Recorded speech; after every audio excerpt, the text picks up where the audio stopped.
Formula One fans, to the Formula One News Hour. I'm your host, Jonathan Steele. This week we have the Japanese Grand Prix, and again, like last week, if Max Verstappen should pull out and win, actually I think to get the championship outright, he's got to win the race and he's got to get the fastest lap. So there's a good possibility Max Verstappen could pull off the second of his world championships here this weekend, after what would really, for all intents and purposes, a disaster weekend for him last week in Singapore. But you know, we all have those weekends. So let's go ahead and thank our sponsors before we get going here. We'd like to thank CloudHub, Phenology, Off the Press, El American, Moms for Liberty, and Inform America. Thank you to those folks that continue to sponsor us and support us each and every week. We really appreciate it. So let's start though this week with the history. As I mentioned last week, the history this week is going to be on John Surtees, the only man that's actually been a motorcycle champion and a Formula One race winner. A very, very talented guy. John Surtees was born on February the 11th, 1934, and died on March the 10th, 2017. Sorry, I had to think there for a minute. Anyway, so he lived a good life, a long life. He was 83, 84 years old, I think. He did have tragedy towards the end of his life that we'll talk about towards the end of this little history session on him. But he was an extraordinary guy. He started racing motorcycles at the age of 16 at different events around the south of England. His father owned a motorcycle dealership, actually a Norton dealership in London, and hence, you know, he developed a love for motorcycles at a very early age. And not only did he develop a love for riding the motorcycles, but of course he could pull them apart and fix them and do all that other stuff. It's kind of crazy when you start looking at the Formula One drivers of that era and also the motorcycle guys. They could all tear those cars apart and put them back together again. You know, there's an exception, probably, you know, Jim Clark wasn't really that mechanical, but remember, he grew up on a farm, and in the north of England, southern Scotland, if you're growing up on a farm, you're fixing all your own equipment and fixing stuff and repairing it because you know, we weren't the richest of folks back in that time. So especially in that part, because most of our farms were small. You'd have, you know, a couple of hundred sheep, maybe 10 or 20 cows, maybe some ducks and geese and stuff like that. But anyway, back to John Surtees. So he as I said, started racing motorcycles at the age of 16.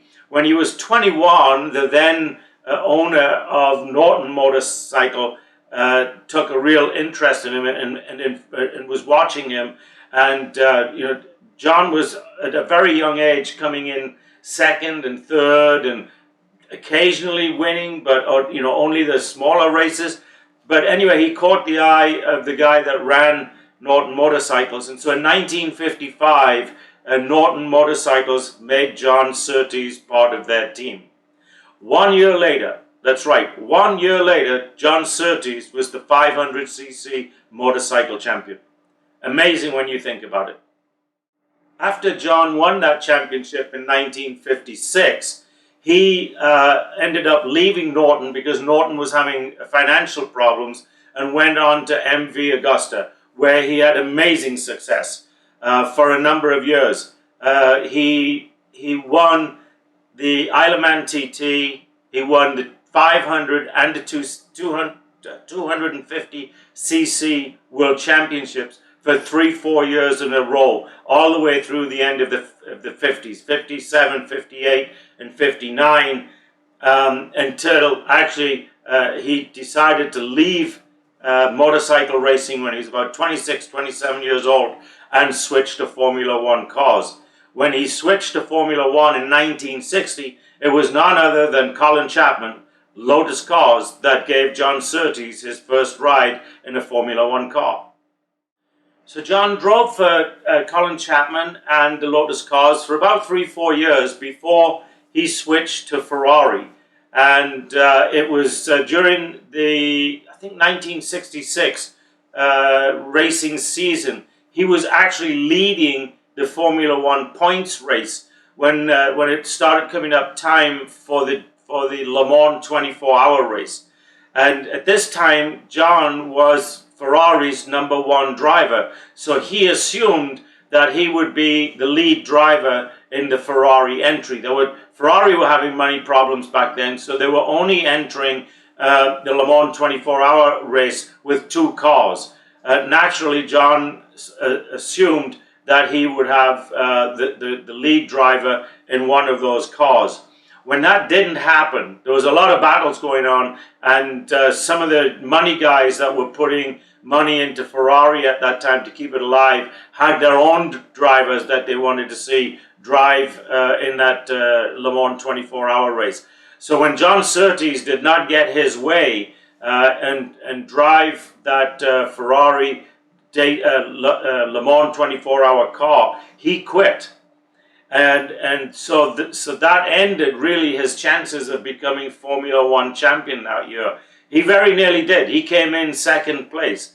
But if he had not done that, then he would have been the Formula One world champion in 1966. And that, when you think about it, is an amazing feat to go from motorcycles to Formula One cars and then have a real chance at being Formula One world champion. But shows you how really how bullheaded he was, because if I'd been him, I would have just sat it out until the end of the year, got my Formula One World Championship, and then told Ferrari goodbye.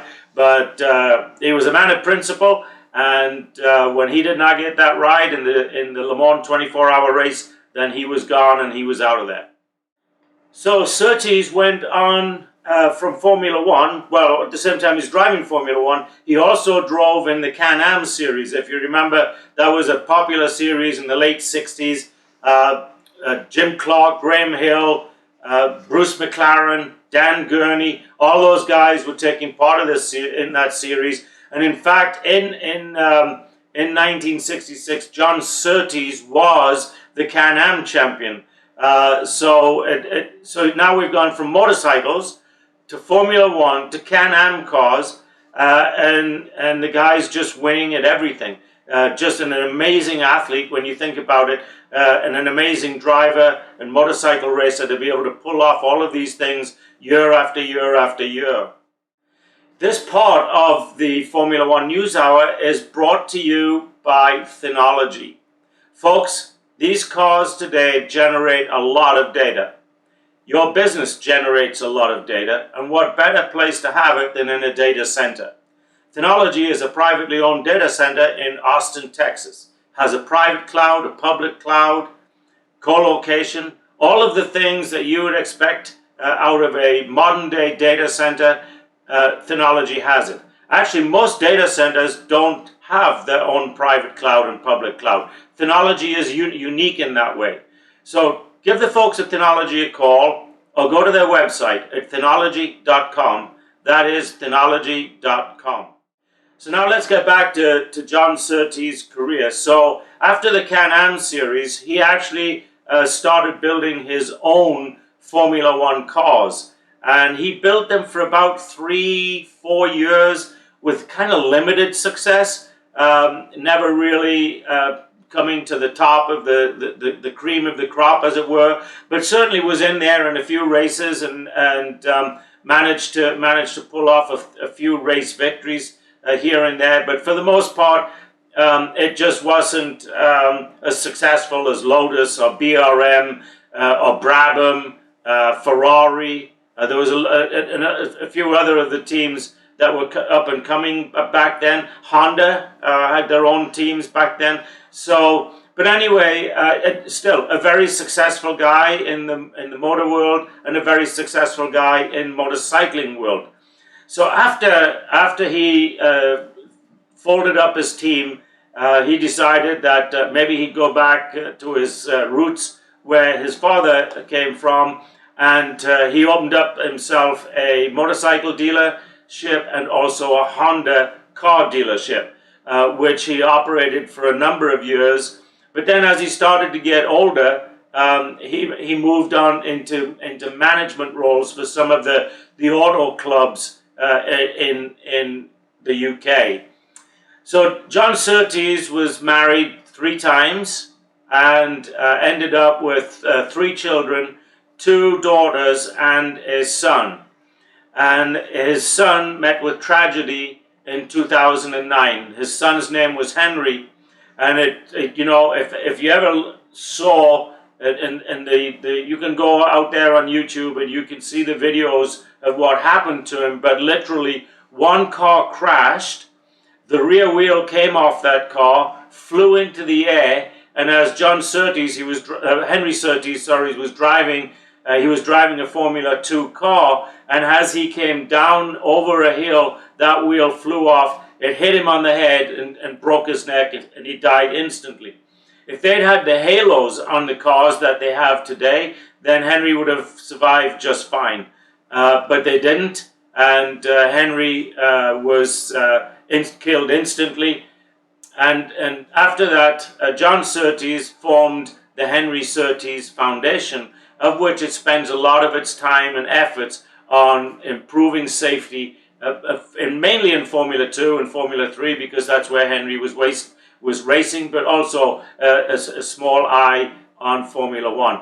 So he died as I mentioned, in 2017.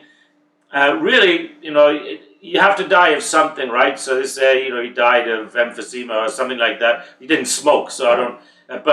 But anyway, in my estimation, he died of old age, at 83, 84, which, you know, that's not old today. The 80s now are the past 40 years ago, or the 60s. But anyway, that is the life of John Surtees, and so that brings to an end the history portion of this week's Formula One News Hour. So, Formula One fans, it is Friday, and that means free practice 1 and 2. And it's been underway now for a little while, and the weather sucks.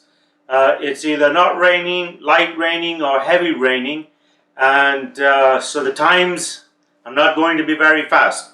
Most of the cars have full wets on. Verstappen has tried to go with the intermediate, but he's gone back to the full wet. So we're just going to watch here and see how this first free practice 1 forms out, and then we'll look at the results from there and see how the day has progressed for these drivers. But it is raining heavy or raining lightly in Japan right now, and the drivers are struggling with the weather. We're seeing some of them spin off, some of them missing the braking points.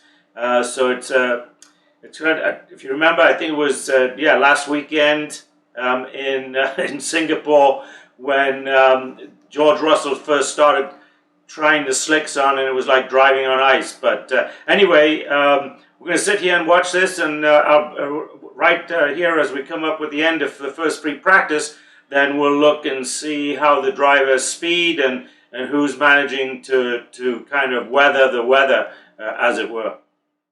So as we're coming up here to the end of free practice 1, we have Alonso, Sainz, Leclerc, Ocon, Magnussen, and Verstappen in that order. And we got about maybe 2 or 3 minutes, 5 minutes left. But right now we're at a time of 1:42. The record for this track is like 1:30 something. So 12 seconds way over the time. And of course, in this weather, it can be understood. There's a lot of Mick Schumacher has he's going to be out for the rest of the practice sessions, probably till tomorrow for free practice 3. His front wheels are all like they've almost been ripped off, but they haven't been ripped off completely, but they could have been. So he's probably got chassis damage to that car, and so he will be out of free practice 2 for sure. So anyway, as free practice 1 ends, that we've pretty much got the top running order, and so we'll pause for a few moments while the cars gather themselves, the drivers gather themselves, and they get back into free practice 2 in about 10 minutes. So the weather, as we've been watching here, the weather for this free practice has not changed much at all. They haven't even got onto the intermediate tires. They've been pretty much on the full wet the whole time, and it's going to come to an end here in a few minutes. And we're going to have the two Mercedes are going to be leading in terms of time in the 141s, and then Max Verstappen right behind that, and then Perez and Magnussen closing out the top 5. What's interesting about this is, of course, that the Ferraris are not in the top 5 right now. But you know, there's the free practice 3 to come tomorrow, and then of course we will have a qualifying for pole position as well. And incidentally, tomorrow is kind of a misnomer of a term, because it will actually be around midnight tonight, because of the time difference between Japan and the USA. And the race, in fact, will be almost on the same day here as qualifying, because the race will be also at midnight, or actually around 11 our time here in Austin, Texas. It's going to be around 11 p.m. So anyway, yeah, so we'll end up pretty much with qualifying and the race in the same day, at least starting in the same day. So qualifying will end very, very early Saturday morning, and the race will actually start some 22, 23 hours later, which will make it late on Saturday evening. So as it stands then, at the end of free practice 2, it's the Mercedes and Red Bulls, and of course Kevin Magnussen driving the Haas team. So let's hang on and see how we do in the late tonight, early tomorrow, as it were. Let's take time to thank our sponsors at this point. Let's thank El American. El American is a TV channel that brings you news and not opinions. You want to catch your news and get real reporting on the facts and not opinions from the people behind the cameras, then you need to go to El American. It's elamerican.com. And oh, by the way, for all you Spanish speakers out there, El American broadcasts in both English and Spanish. I know there's a lot of Spanish-speaking Formula One fans out there, and I know you're all following Checo Perez. So anyway, you'll find Checo Perez, I'm sure, on El American at the end of each race. So anyway, go to elamerican.com. That's elamerican.com for pure news and not opinions. So we've just got going with free practice 3, and good news, and that is the track has dried out, and so we're going to see some really fast times. In fact, we're already seeing some really fast times, pretty close to the track records. In fact, the low 130s. I would expect to see probably by the end that we're seeing the top teams turning at 1 minute 30 something. By the end of free practice 3. So very, very nice weather. Track is dry, so it's good for the fans, it's good for the drivers, good for the cars. So we're going to watch and see how it plays out here. Right now, the quickest guy on the track is Max Verstappen.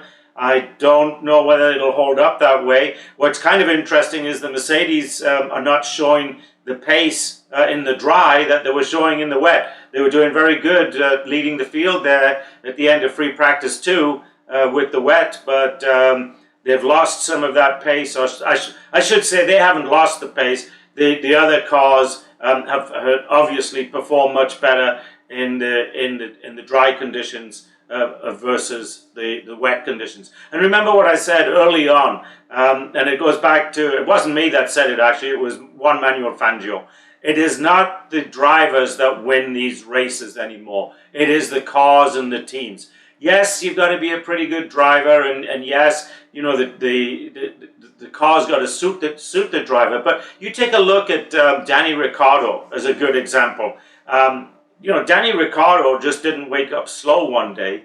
It's that McLaren hasn't been able to build Danny Ricciardo the car that suits Danny Ricciardo's driving style. If you remember, we've talked about, you know, whether we're going to have oversteer or understeer, and some of those different things that suit different drivers. And they normally build the cars to match the number 1 driver, not the number 2 driver. So it's really, really interesting to watch here then as we go through this free practice 3 and see which cars come out on top, and what that means is to see which teams have been able to adapt to now the dry conditions versus the wet conditions. So we'll continue watching here. We don't have that much time left here, probably about 4 or 5 minutes, but we'll know, I think, you know, within 2 or 3 minutes of it ending, what order these cars are going to come up in. Okay, so getting here close to the end of free practice 3, and it's Verstappen, Sainz, Leclerc, Alonso, and Perez. So what you've really got is you've got the Red Bulls, the Ferraris, and one Aston Martin in there. So very, very interesting. The Mercedes have dropped down into position 6th and 7th, with George Russell in 6th and Lewis Hamilton in 7th. And I think that this will pretty much end this way in this free practice session. So what's nice is that the qualifying is going to come up in about 2 hours, maybe a little more, 2-3 hours. And it looks like this weather is going to hold up. So we're going to have dry conditions then for the qualifying sessions to go on in 2 to 3 hours from now. So we'll take a small break till then, and I'll be back to bring you the qualifying sessions. So qualifying for tomorrow's race, or today's race, however, depending on what time zone you're in, has been underway now for a few minutes. You know, the first qualifying Q1 is typically 20 minutes long, and there's not any real surprises as of yet. But let's give it a few minutes and let's see how it plays out. So as Q1 is coming to an end, something really interesting. The top 5 in Q1 are the same folks that were the top 5 in free practice 3. So the track conditions in the cars are holding up pretty much as it was in the last practice session. Q2 will start without Alex Albon, Gasly, Magnussen, Stroll, and of course Latifi. Something interesting about Latifi. Latifi is going to get a 5-grid penalty start because of an incident in the Singapore Grand Prix. But don't worry, it's not going to affect him at all because he's dead last right now, and the 5-grid penalty means that he's going to start dead last. So at the end of the day, it didn't mean anything. So it's going to be very, very difficult to see Nicholas Latifi back in a Williams seat next year, back in Formula One next year. Kind of maybe a little sad because you hate to see that happen to guys, but there are a lot of really good up-and-coming young drivers that will certainly want to be in the seat that Nicholas Latifi currently sits in. And I think somebody else is going to have that seat for next year. So in the second session for qualifying, not a lot of changes, some minor ones I guess. What's interesting is that Sergio Perez has closed out Q2 as the fastest driver, with Leclerc, Verstappen, Sainz, and Hamilton all closing out the top 5. So not a lot going on. We're still, and it's, you know, last year it was always Red Bull and Mercedes. This year it appears to be it's Red Bull and Ferrari. You know, we get this domination of these teams, and in some ways it kind of makes it a little boring, I guess, because we're seeing the same top, you know, 4 or 5 drivers all battling it out all the time.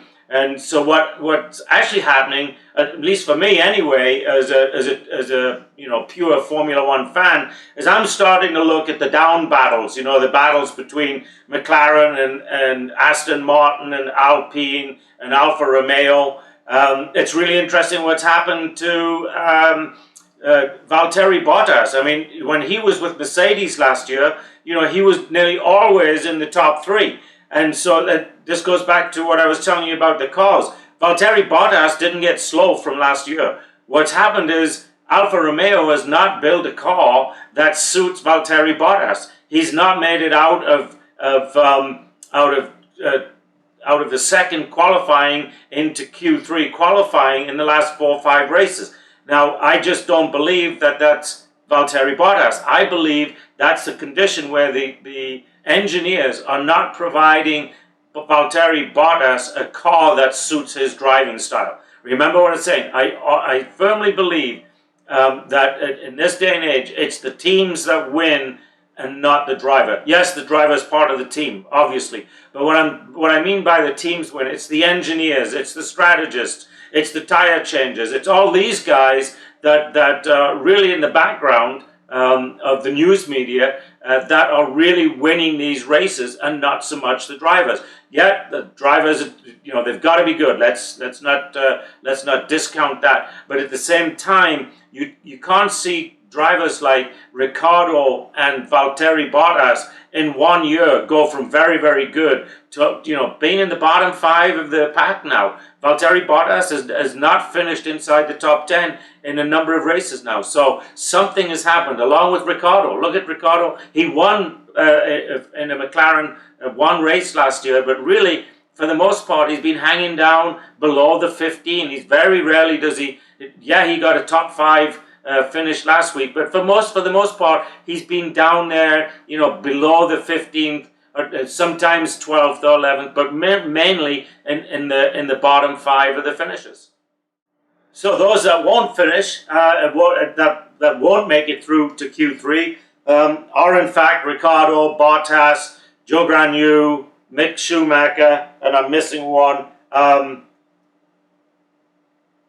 Niki Tsunoda, who, by the way, is the Japanese driver. So this is his first Formula One race in his home country. So, but those 5 will not make it out of Q2 and into Q3. So Q3 is going to be interesting. It's interesting that that Perez has really got the fastest lap on his teammate Max Verstappen. Max Verstappen is in 3rd position. So very interesting happenings there in Q2. But it's going to be the most important one is coming up, and that's Q3. Let's thank another one of our sponsors. We probably don't thank them enough, as much time and effort they put into us and we need to put into them. And so let's go ahead and thank Moms for Liberty. Moms for Liberty is a different type of organization. It's an organization bent on getting moms invested in their children, get them back into the schools to work with their kids, get them in front of the school boards, to get these school board folks to start focusing on what we should really be teaching our kids, you know, math and English and science and geography, history, all these things that matter, and not all the things that don't matter, such as transgenderism or what they call critical race theory, you know, trying to make all the white kids believe that they're racist just because they're born white. What we need our teachers and our school boards to focus on is educating our kids. And Moms for Liberty is focused on getting the moms out there. They got 183 chapters out there, folks. So you can join a chapter, you can create your own chapter and help them out some more. But you've got to help Moms for Liberty get all of these moms back involved with their kids' education. That's momsforliberty.com. Again, that is momsforliberty.com. So Q3 is proceeding nicely. Again, it's a battle between Red Bull and Ferrari for pole. All 4 of those cars are swapping positions right now. Max Verstappen has provisional pole, and unless something goes really wrong, he's nearly a half, so 300 of a second up. So unless something, you know, goes very wrong, then he is going to take pole position. His time right now is at 1:29. So he's got under that 1:30 mark. So like I say, it's going to take an awful lot to knock him off the pole position. So right now you've got a Red Bull, you got two Ferraris, and then you've got a Red Bull, and then after that you've got Esteban Ocon in the Alpine. So it's interesting. You don't see there's Mercedes down there at the bottom half of that top 10. So they're struggling with the speed here in the dry, which is kind of interesting. But you know, that's kind of where they've been all year long. If you look, they've managed to get into the top 10 most of the time. We had an occasion, I think it was last weekend, in fact, at Singapore, that George Russell wasn't able to get there. But for the most part, they've been up in qualifying. They've been up there in the lower half of the top 10, which is really strange. I did read a thing during the week that Mercedes believe that they've figured out why their cars, there was a design flaw in the cars that they have found, and that they feel like going for the rest of this year that they were going to be able to fare much better. But obviously they haven't got it there for this weekend unless something goes on here in the next 24 hours between now and race time, and we have a situation where Mercedes pulls something out of the hat and really gives us a really competitive race tomorrow. I mean, they've been up there in the top. Yeah, they've had a few pole positions, not poles, sorry. Well, I think, yeah, one pole, but they've had a few podium positions is what I meant to say. They've had a few podium positions this year. So, you know, they're close, but they're not there, if that makes sense. It's almost like it was for Red Bull too in 2020, where they were close all the time, but never quite there. They were always in the second or the third, making podiums, but not winning the races. And now that whole role seems to have shifted. So anyway, it's going to be Max Verstappen on the pole tomorrow for the Japan Grand Prix,